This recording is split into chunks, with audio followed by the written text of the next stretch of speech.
Obrigado. Próximo. E aí, vocês têm café? Só pra quem paga. Temos sim. Qual você gostaria de pedir? Pode ser um cappuccino, então. Certo, fica R$5. E eu queria com adicional de chantilly também. Ok, então fica R$7,50. Vixe, mas eu só tenho R$5. Você não consegue me ajudar? Ah, claro que eu consigo. A gente tá aqui pra isso. Ah, sério? Valeu. Eu vou tirar o adicional de chantilly. O quê? Não, mas eu quero chantilly. E eu quero te dar um soco, mas nem por isso eu vou. Senhor, se o senhor não tem dinheiro pra pagar, é só não pedir. Nossa, quanta ignorância por causa de chantilly. Vocês querem mesmo perder um cliente? Se o cliente for você, vai ser livramento. Tá bom, senhor. A gente coloca chantilly como cortesia da casa. Ah, muito obrigado. Meu nome é Diogo. Muito obrigado, meu nome é Diogo. Diogo?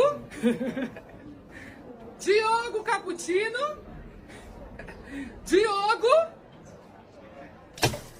Oi, você chamou Diogo? Sim, 3 vezes. Ah, foi mal, que eu tava te falando de ouvido. Cadê meu café? Junto com a sua inteligência. Aonde? No lixo, porque só você não imbecil quando eu vi seu nome 3 vezes. Como é que é? Isso aí é injusto, eu quero meu café agora. Ah, você quer seu café? Eu vou preparar outro pra você. Prontinho, aqui está. Ah, e tá com adicional de chantilly? Ah, claro, e tá bem cremoso.